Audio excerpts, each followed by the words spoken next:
Audio 2.01.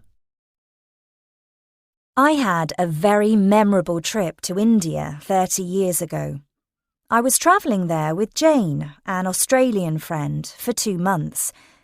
We spent the first week staying by a lake in the mountains, which was very beautiful and relaxing.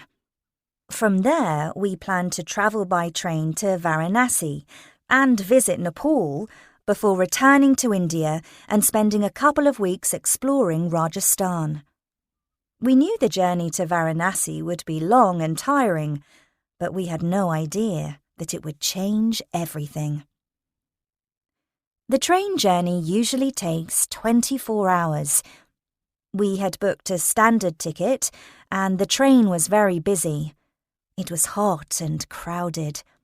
People were everywhere. They were sleeping on the floor, crowded into all the seats, and even sitting on the roof. We tried to sleep, but it was difficult.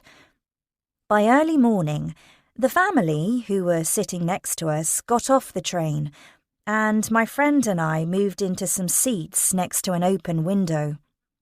We were exhausted, our clothes were dirty, and we were thirsty and hungry. It was already very hot, and there was no air conditioning. Anyway, Jane said she didn't feel well and needed to go to the toilet. I decided to stay with the backpacks so we didn't lose our seats by the window. I waited and waited, but Jane didn't come back. I was beginning to get really worried. Suddenly, the train stopped in the middle of nowhere. The next thing I knew, I was taken off the train to meet a group of officials who told me my friend had fallen off the train 10 kilometres further back, and she was going to be taken by another train to Bareilly station, where I would meet her. I was terrified. I got on the train and travelled another hour to Bareilly station.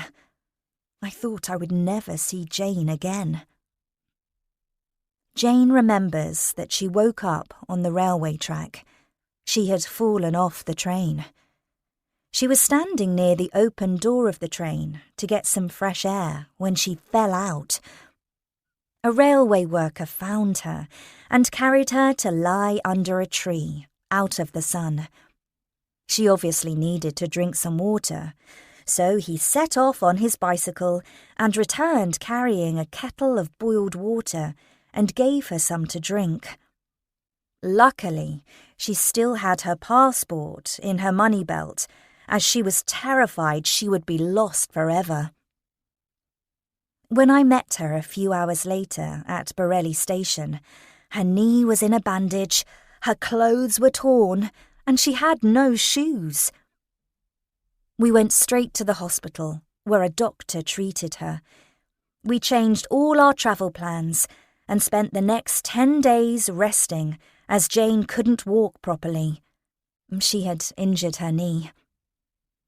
In the end, we arrived in Rajasthan much later than our original plans because of Jane's accident. In Jaipur, we stayed in a beautiful old hotel called the Bissau Palace. We met another traveller there who had just been looking at elephants. I married him 2 years later, and Jane came over from Melbourne for the wedding and was the guest of honour.